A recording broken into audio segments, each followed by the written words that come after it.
किसने किसने दबाव डाला हर्ष पर? जो लोग प्रेस कॉन्फ्रेंस कर रहे थे वही दबाव बनाए होंगे।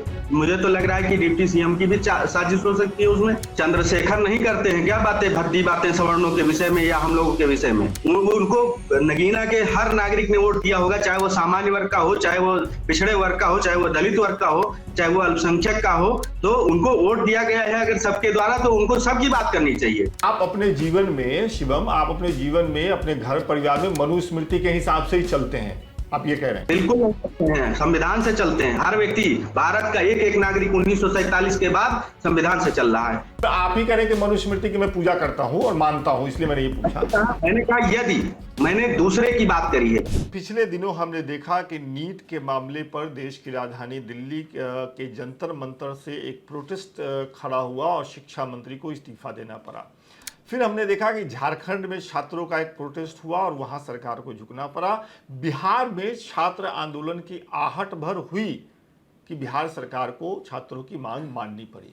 ये सब जब हम देख रहे हैं, उसी समय देश की राजधानी दिल्ली में कई संगठन एक साथ जमा हो रहे हैं या अलग अलग तरीके से जमा हो रहे हैं आरक्षण में रिफॉर्म की बात को लेकर के, आरक्षण खत्म करने की बात को लेकर के, आरक्षण में समीक्षा की मांग करते हुए। ये कौन से संगठन हैं?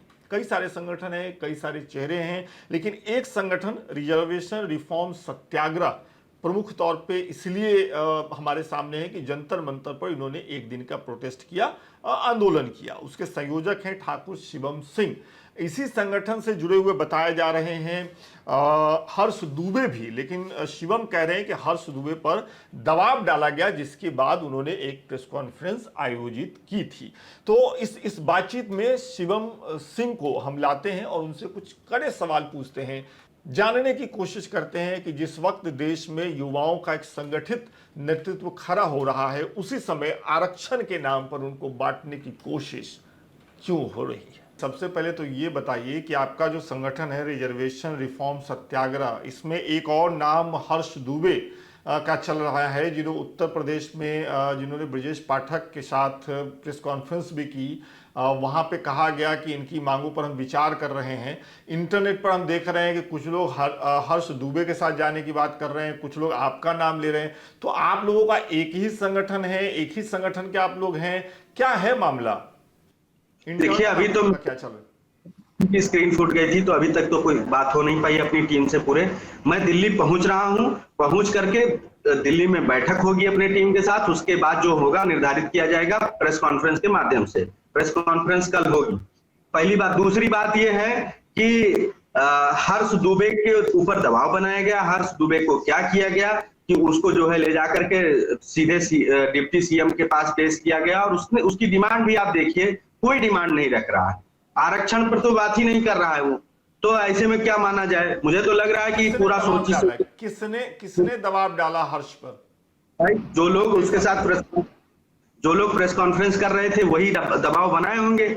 मुझे तो लग रहा है कि डिप्टी सीएम की भी साजिश हो सकती है उसमें, कि मैं ही इसको लेकर के आगे बढ़ जाऊं और लूट लूं पूरा माहौल। ये उन्होंने आंदोलन को खराब करने का काम किया है, और अगर हर्ष ने भी किया है तो उन्होंने भी गलत किया है। अब वो तो बैठ करके बात होने पर ही निर्धारित होंगी। बाकी हमारी जो 4 प्रमुख मांगे हैं, उनमें से कोई एक मांग उस जहां महामांग पत्र प्रस्तुत किया गया उसमें कुछ नहीं था। तो उस प्रेस कॉन्फ्रेंस को भी हमारी तरफ से नकारा जा रहा है। वो प्रेस कॉन्फ्रेंस हमारी तरफ से हुआ ही नहीं। एक हम देख रहे हैं क्षेत्रीय करणी सेना भी एक संगठन है, वो भी दिल्ली में आकर के प्रोटेस्ट करने की बात कर रहे हैं, वो भी आरक्षण के खिलाफ ही प्रोटेस्ट शुरू कर रहे हैं। उनसे संपर्क है आपका? वो भी आपके साथ के लोग हैं? हाँ, सब लोग साथ में हैं, कोई इधर उधर नहीं है। पूरे भारत के लोग साथ में हैं। पूरे भारत का एक एक नागरिक साथ में है। मैं सवर्ण और जनरल और ओबीसी एससी की बात नहीं कर रहा हूं। भारत का हर नागरिक चाह रहा है कि रिजर्वेशन में रिफॉर्म हो। क्यों? क्योंकि रिजर्वेशन, ये सवाल यहीं पे सवाल मेरा बनता है कि क्या मांगे हैं आपकी, क्या मांग कर रहे हैं आप लोग?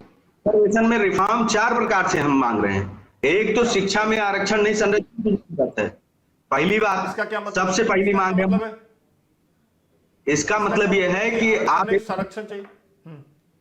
पूरी दुनिया को ये पता है कि भारत को विश्वगुरु बनाना है, पूरे भारत को ये पता है कि भारत को विश्वगुरु बनाना है, हर नागरिक को पता है भारत को विश्वगुरु बनाना है। तो उसके लिए योग्यताओं को यहाँ पर स्थान देना पड़ेगा, उसके लिए योग्य लोगों को आगे बढ़ाना पड़ेगा। तो मेरा मानना यह है कि सभी, जैसे एक साल में 25 करोड़ बच्चे पैदा होते होंगे, मेरा मानना है कि अगर उनको 12वीं तक की पढ़ाई फ्री दी जाए और साथ ही साथ मजबूत पढ़ाई, मतलब एक अच्छी शिक्षा दी जाए उनको, जिससे वो योग्य बन सके, उनका बौद्धिक स्तर सुधार हो सके, उसके बाद वो आरक्षण लेंगे ही नहीं।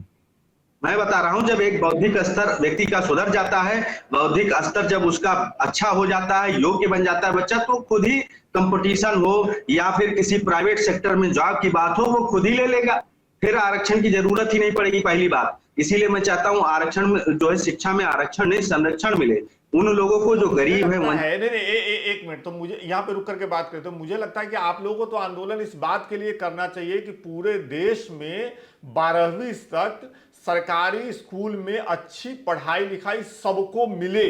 पहले तो इसके लिए आंदोलन आप लोगों को करना चाहिए। आप करें कि ऐसा होगा तो आरक्षण की जरूरत नहीं पड़ेगी, अभी तो ऐसा नहीं हो रहा है। नहीं, देखिए, वो सब एक ही चीज से जुड़ी हुई चीजें हैं।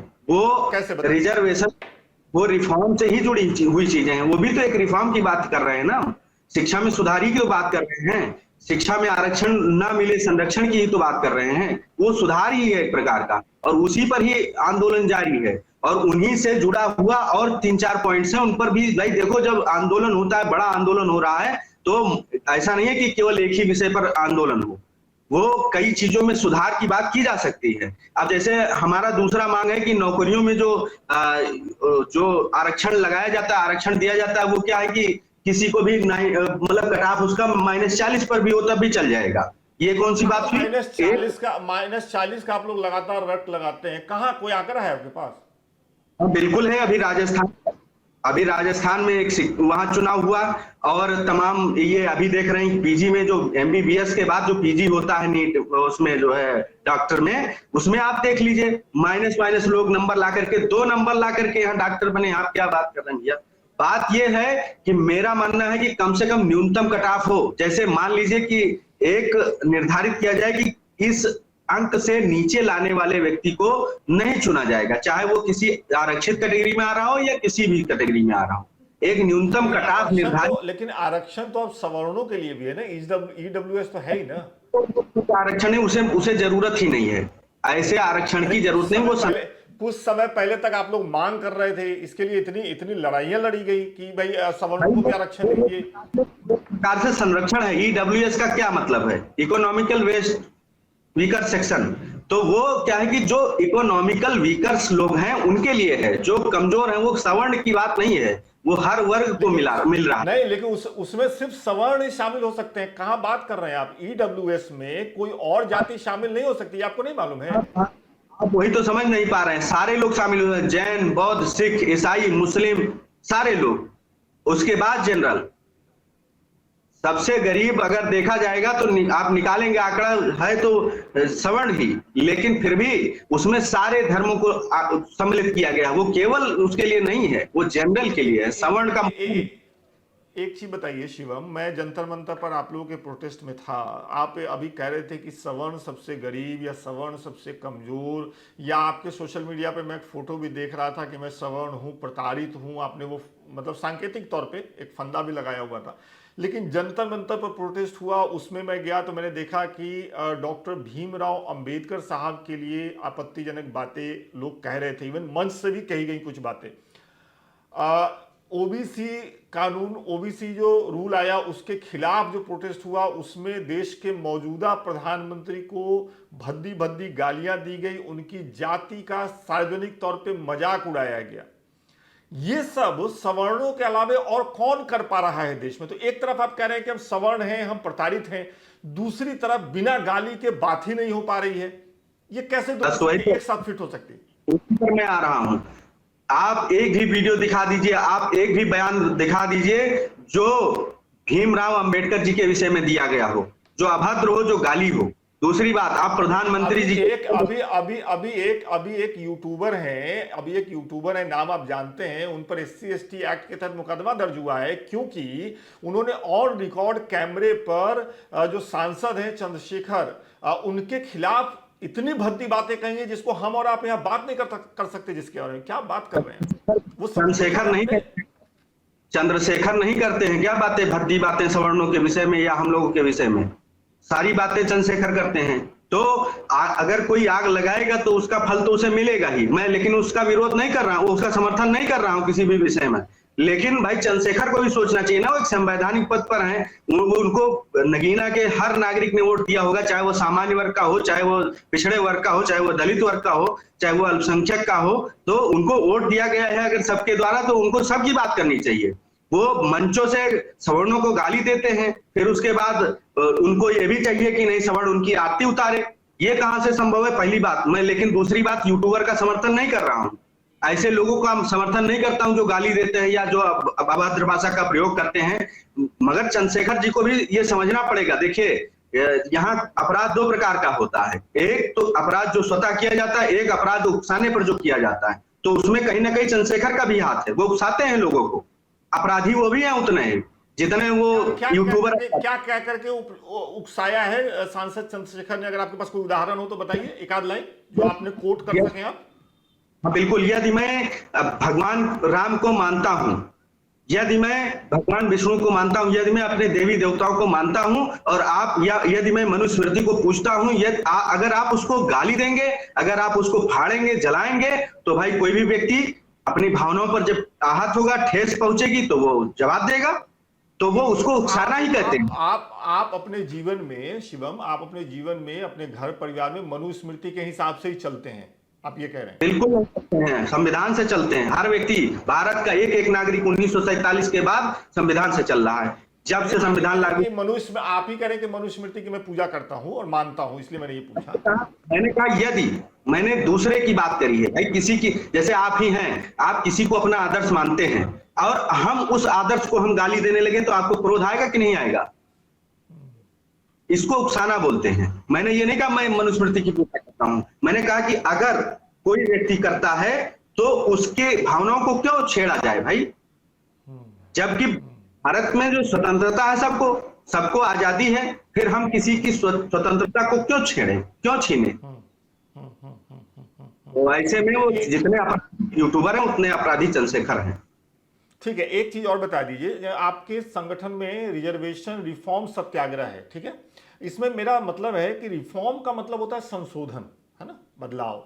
तो आप लोग का जो आंदोलन है, क्या देश से आरक्षण खत्म करने के लिए है, या फिर जो आरक्षण की व्यवस्था अभी है, जातिगत व्यवस्था जो है, उसमें आप सुधार चाह रहे हैं? क्योंकि देखिए, सरकार एक तरफ तय है, नरेंद्र मोदी की सरकार जो केंद्र में, उन्होंने कह दिया है, देश के गृह मंत्री अमित शाह कह चुके हैं कि आरक्षण पर कोई बात नहीं होगी। अभी चिराग पासवान जो कि सरकार का हिस्सा है, वो आप लोगों के आंदोलन के बाद कह चुके हैं कि जब तक चिराग पासवान है आरक्षण पर कोई बात नहीं होगी। क्या करना चाह रहे हैं आप लोग? देखिए, चार मांगे हैं, अभी आपको स्पष्ट हो जाएगा हम क्या चाहते हैं। पहली तो शिक्षा में मैंने कहा कि संरक्षण की जरूरत है। शिक्षा, अगर व्यक्ति शिक्षित होगा, व्यक्ति बौद्धिक क्षमता उसकी बढ़ेगी, तो उसे कोई और आवश्यकता नहीं है, वो खुद सब कुछ कर लेगा। दूसरी बात, जो दूसरी मांग है वो ये है कि नौकरियों में न्यूनतम कट ऑफ निर्धारित किया जाए, चाहे वो SC आरक्षित सीट हो या OBC आरक्षित सीट हो, उसके लिए। क्यों? क्योंकि माइनस मार्किंग पाया हुआ डॉक्टर ना सही इलाज कर सकता है, ना सही जो है आपको ट्रीटमेंट दे सकता है, और माइनस मार्किंग पाया हुआ कलेक्टर ना सही जो है देश को चला सकता है, जिले को चला सकता है, ना कोई जो है व्यवस्थाएं नागरिक को दे सकता है। इसीलिए मैं कह रहा हूं, मैंने आरक्षण खत्म होने की बात नहीं की, मैंने कहा कि उसमें नौकरियों में न्यूनतम कट ऑफ रखा जाए और उसमें सुधार किया जाए। और दूसरी बात, जो बार बार प्रतिनिधित्व की बात आती है, मैंने कहा कि जो एक बार नौकरी में आरक्षण पा गया, उसको अब आरक्षण की जरूरत नहीं है, उसके बच्चे ले रहे हैं, पीढ़ी दर पीढ़ी लाभ ले रहे हैं। हमारे गांव का रामलाल जो गोबर मिट्टी में पड़ा हुआ है, उसका कौन देखेगा?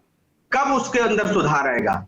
SC वो भी तो है, क्या उस SC के अंदर आत्मा नहीं है? ये चिराग पासवान जैसे लोग ही बार बार आरक्षित सीटों से लड़ करके चुनाव जीतेंगे, चंद्रशेखर जैसे ही लोग बार बार आरक्षित सीटों से चुनाव लड़ेंगे और जीतेंगे, यही मलाई खाएंगे, यही लोग उस को भड़काएंगे? क्या उस एक आपके जवाब में एक विरोधाभास है शिवम, माफ करिएगा मैं आपको बीच में रोक रहा हूं। मैं देख रहा हूं आप ये कह रहे हैं कि भाई मेरे गांव का रामलाल जो गरीब है, एससी एसटी कम्युनिटी से है, मिट्टी में सना हुआ, उसको आरक्षण का लाभ कब मिलेगा? एक हाँ सवाल यहाँ बिल्कुल। पे ये है कि नहीं, एक सवाल यहाँ पे ये है कि फिर रामलाल को आरक्षण चाहिए कि नहीं चाहिए, वो उसमें बदलाव चाहिए कि नहीं चाहिए, वो रामलाल को तय करने दीजिए। रामलाल के बिहाफ पर शिवम ठाकुर ये क्यों पैरोकारी कर रहे हैं? या तो अपने लिए लड़ रहे हैं या अपने गांव के रामलाल के लिए लड़ रहे हैं। देखिए, ना अपने लिए लड़ रहे हैं ना अपने गांव के रामलाल के लिए लड़ रहे हैं, हर उस नागरिक के लिए लड़ रहे हैं, भारत के लिए लड़ रहे हैं। क्योंकि भारत की जो सुविधाएं व्यवस्थाएं जो संविधान के द्वारा मुहैया कराई गई हैं वो उस हर वर्ग तक पहुंचना चाहिए, ना कि केवल क्रीमी लोगों तक पहुंचना चाहिए जो बार बार एक पीढ़ी दर पीढ़ी लाभ लेते आ रहे हैं। बताऊं क्या है कि जो सुविधा दी गई है वो विरोधाभास यही है। भाई जो लोग आरक्षण का लाभ खा रहे हैं पीढ़ी दर पीढ़ी, वो अपने गरीब लोगों तक इन बातों को पहुंचा ही नहीं रहे हैं। वो पढ़ ही नहीं पा रहा है, वो जानता ही नहीं है, उसको इस बात का अनुभव ही नहीं है, वो जागरूक ही नहीं है उस विषय को लेकर के, तो कैसे लाभ लेगा उसका? इसीलिए वो बोल भी नहीं पाता है। गांव के आप बताइए 90% बच्चे अभी भी 12वीं नहीं पास हैं। तो जब 12वीं नहीं पास हैं तो वो आप कैसे कह सकते हैं कि वो अपने लिए लड़ाई लड़ लेंगे? तो उनके लिए हम जागरूक नागरिकों की आवश्यकता है जो हम लड़ेंगे उनके लिए और उनके हक अधिकार उनको दिला। जी ठीक है, तो एक सवाल यहाँ लोग जो देख रहे हैं वो पूछेंगे कि शिवम चूंकि शिक्षा में आरक्षण की बात कर रहे हैं, सुधार की बात कर रहे हैं, शिवम लगातार कह रहे हैं कि माइनस मार्किंग वाले, हालांकि मेरे पास कोई आंकड़ा नहीं है, डॉक्टर बन जा रहे हैं, आईएएस आईपीएस बन जा रहे हैं। आपने कौन कौन सी परीक्षा दी है? आपने मेडिकल की परीक्षा दी, आईएएस आईपीएस, आपने क्या क्या परीक्षा दी? आपने खुद से कभी आरक्षण का भेदभाव महसूस किया है क्या? खूब खूब भेदभाव महसूस किया है, लेकिन आपने कहां तक क्या परीक्षाएं दी आपने, कैसे? वो जातीय भेदभाव था, वो खूब महसूस किया है, लेकिन उसी में सुधार की बात हम कर रहे हैं। जैसे जब हम कॉलेजों में जाते हैं, जब हम अपनी एडमिशन के लिए जाते हैं, तो वहां भेदभाव, पहले हमको ज्यादा नंबर चाहिए था तब हमारा उस स्कूल में एडमिशन होता है जिसमें हमने करवाया, और हमारे ही साथी, हमारे कई साथी हैं जो ओबीसी एससी से आते हैं, उनको कम नंबर चाहिए था, वो मेरे साथ हो गए, उनको हॉस्टल मिल गया, मुझे हॉस्टल नहीं मिला। तो मुझे दुख है इस बात का, लेकिन मैं उस दुख को दरकिनार कर रहा हूं। मैं चाहता हूं कि देश में आपने कौन कौन सी प्रतियोगिता परीक्षाएं दी हैं जिसमें आपको लगा कि आरक्षण में कट ऑफ में आपका ज्यादा आया और आपके साथी का कम आया और उसका हो गया? मेडिकल मैंने खूब वनडे एसएससी की परीक्षाएं दी हैं, मैंने तमाम जो है कंपटीशन एग्जाम्स दिए हैं, बहुत सारे इस देश में, लगभग कुछ नाम बताइए ना। खूब सारे, खूब जितने भी चल रहे होंगे, जितने भी लेखपाल से लगा करके सब जितने भी आते हैं मैंने भी दिया है। लेकिन क्या है कि जब दिक्कत तो तभी आती है जब उसमें हमारे नंबर से कम नंबर वाला भी सिलेक्ट हो जा रहा है। खैर वो चलो, वो तो जो सुविधाएं दी गई है वो है, लेकिन हम चाहते हैं कि उसमें सुधार होकर के कम से कम न्यूनतम कटाव, जैसे मैं 345 नंबर लाया और 285 वाले का सिलेक्शन हुआ था मेरे हिसाब का, मेरे में 400 नंबर लाना था, 400 के करीब में, 385 के करीब में नंबर लाना था। ठीक है, तो अब आप निर्धारित करो ना, कम से कम 345 वाले को तो लिया जाए, या 345 नंबर लाए। मुझे आखिर का एक सवाल मेरे पास है, लेकिन मुझे हैरानी है इस बात की, आप मुझे करेक्ट करिएगा। आप इस इंटरव्यू में क्लेम कर रहे हैं मेडिकल और ये यूपीएससी के एग्जाम पे, और आप कह रहे हैं कि आपने लेखपाल की परीक्षा दी है प्रतियोगिता परीक्षा के तौर पे, या बाकी परीक्षा दी है, लेकिन आपका क्लेम है मेडिकल और यूपीएससी को लेकर के। ये मुझे हैरान करने वाला है। आखिरी सवाल मेरा ये है कि आरक्षण में रिफॉर्म की बात आप कर रहे हैं, आपकी टीम, आपका संगठन कर रहा है, मुझे ये बताइए कि देश से क्या जातीय भेदभाव खत्म हो गया है पूरी तरह से? कि जो कि आरक्षण इसीलिए दिया गया कि वो जातियां जिनको उनकी कथित निचली जाति होने की वजह से भेदभाव का शिकार होना पड़ा, अभी भी होना पड़ता है हम लोगों की नजर में, लेकिन आप बताइए कि क्या ये भेदभाव अब खत्म हो गया है? क्या समाज में हर जाति अब एक तरीके से बराबर पायदान पे आ गई है कि आपको लगता है कि आरक्षण में रिफॉर्म की जरूरत है या इसको खत्म कर देना चाहिए? पहली बात तो मैं सबसे पहले आपके उस बात का जवाब दूंगा, मेरे ही परिवार में कई लोग यूपीएससी की परीक्षाएं देते हैं, मेरे कई मित्र कर रहा था, क्योंकि आप नेतृत्व कर रहे हैं, मैं आपकी बात कर रहा था। तो अब सारी परीक्षाओं को तो मैं दे नहीं सकता भारत की, लेकिन मैं उन व्यवस्थाओं से होकर के गुजरा हूं तो मैं जानता हूं, और मेरे कई मित्र जो नीट की परीक्षाएं दे रहे थे तो उनकी भी व्यथाएं हैं, उनको भी सुनता हूं, सारी चीजें हैं, वो चलिए वो क्लियर हुआ। दूसरी बात जो आप कह रहे थे कि दूसरा क्या सवाल आपने पूछा?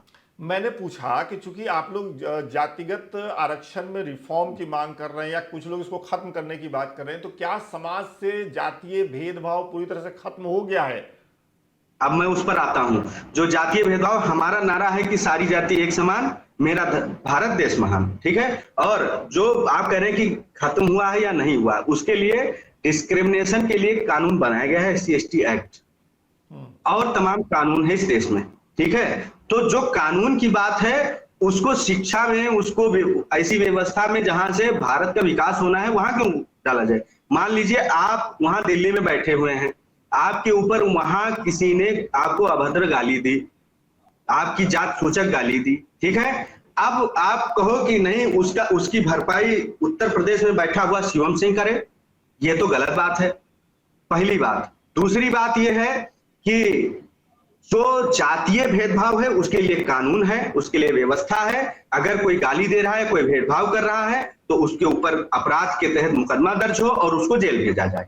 मैं कह रहा हूं कि सभी लोग नहीं कर रहे हैं। देश में आज समानता काफी ऊपर उठ चुकी है और असमानता अभी, लेकिन आप मान रहे हैं ना कि अभी भी भेदभाव पूरी तरह से खत्म नहीं हुआ है शिव, और आरक्षण इसलिए दिया जाता है।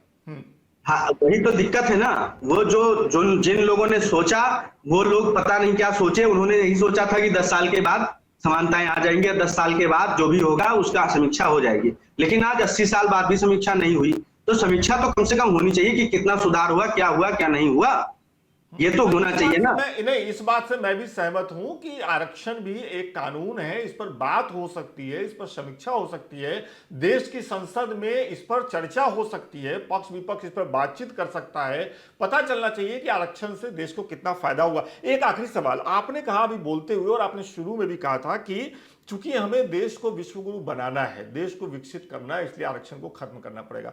मेरा सवाल यह है आपसे कि 1947 के बाद आज हम लोग 2026 में बैठे हैं, आप मानते हैं कि देश विकसित हुआ है कि नहीं हुआ है? पहले तो इसका जवाब दीजिए। देश तो मैं देख रहा हूं बहुत समय से विकासशील के पायदान पर चल रहा है, और मुझे नहीं लग रहा है हम लोग अगर सुधार में कहां थे, हम लोग 47 में कहां थे और 2026 में कहां है? आपको लगता है कि विकास हुआ है?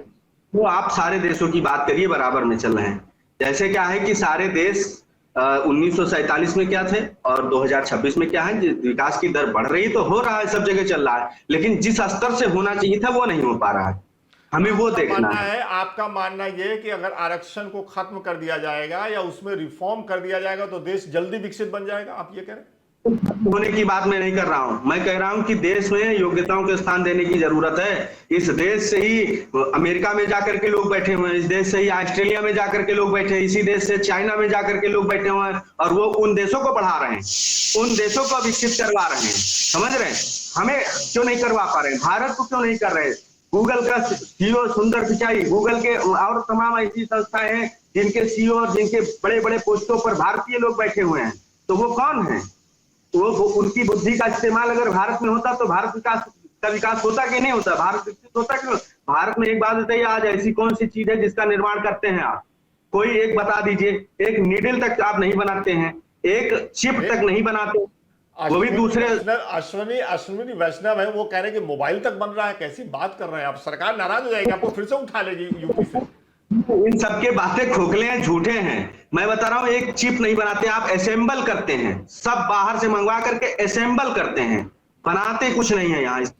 बहुत बहुत शुक्रिया लोकमत हिंदी से बातचीत करने के लिए, समय निकालने के लिए। हम उम्मीद करते हैं कि देश में लोकतांत्रिक व्यवस्था है, शांतिपूर्वक तरीके से आप लोग जो भी अपनी बातचीत कहना चाहते हैं, आदर पूर्वक देश के जो संविधान निर्माता हैं या बाकी लोग हैं उनके प्रति आदर दिखाते हुए आप लोग अपनी बात करेंगे।